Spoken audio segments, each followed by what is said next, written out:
सरफराज खान को क्षमा मागिले रवींद्र जाडेजा। नमस्कार दर्शक बंधु, भारत और इंग्लैंड मध्य 5 मैच विशिष्ट टेस्ट श्रृंखलार तृतीय मैच गतकाली राजकोट ठारे खेला जाउछि। एही तृतीय टेस्ट रे भारतीय दलर अधिनायक रोहित शर्मा प्रथम टॉस जीति बैटिंग करने निष्पत्ति नेइथिले। प्रथम टॉस जीति बैटिंग करी भारत गतकालीर खेल शेष हेबा बेलकु 5 विकेट हराई 326 रन संग्रह करि नेछि। भारतीय दल पक्षर अधिनायक रोहित शर्मा व्यक्तिगत 131 रन कर आउट होता बेले एही मैच रे निजर आंतर्जातीय क्रिकेट कैरियर आरंभ करथिबा युवा बैट्समैन सरफराज खान व्यक्तिगत भाव 62 रन कर रन आउट होइछन्ति।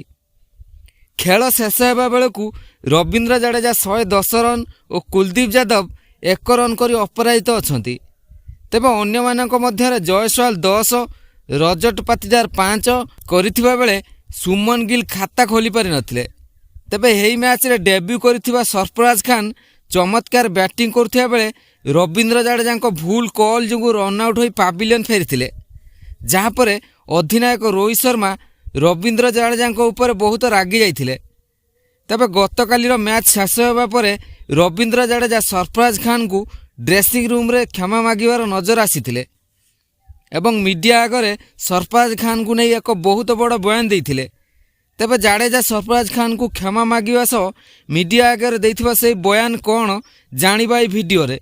किंतु यह पूर्व जदि आपण रवींद्र जाडेजा को भल पाउचंती ताहले दयाकर वीडियो को लाइक कर दियंतु एवं भारत ए टेस्ट रे कौन इंग्लैंड को हराई परिबो दयाकर निजर मतामत कमेंट करी जणांतु। तेबे आसंतु जानिबा संपूर्ण खबर।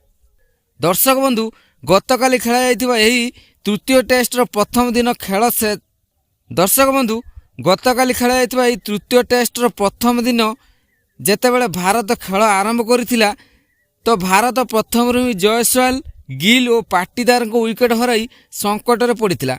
किंतु परे रोहित शर्मा और रवींद्र जाडेजा मध्य शतकीय भागीदारी पई भारत ए विपदरू मुकुलिथिला।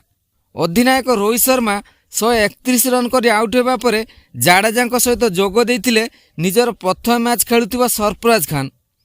निजर प्रथम मैच रे बहुत चमत्कार खेल देखाइथिले सरफराज खान।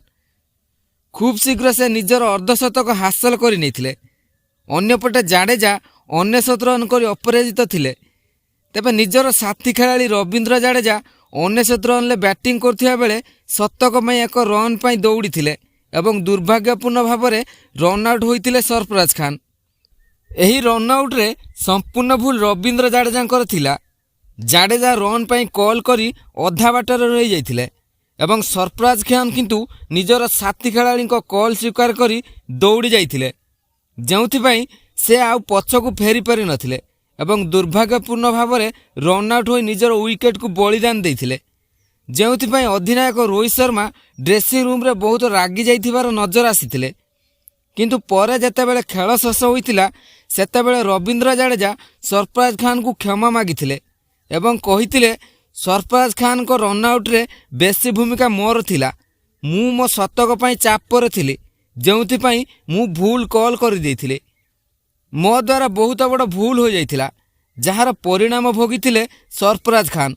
सेतिपई मु तांको क्षमा प्रार्थना करुछि। तेबे एहार उत्तर रे सरफराज खान मध्य निजर मत रखी कहिथिले जाडेजा भाईंकर कोनोसी भूल नाही, एहा एक भूल बुझामणा मात्र। खेल रे एही भली भूल होई थाए। मु मोर प्रथम मैच रे बहुत नर्वस थिली, किंतु जाडेजा भाई मते बहुत सपोर्ट करथिले, जेउथिपई मु मोर प्रथम मैच रे अर्धशतक हासिल करि पारिली। तेबे दर्शक बंधु, आपण मानक मतरे भारत और इंग्लैंड मध्य यही मैच किए जितिबो दयाकर निजर मूल्यवान मतामत कमेंट करि जणांतु।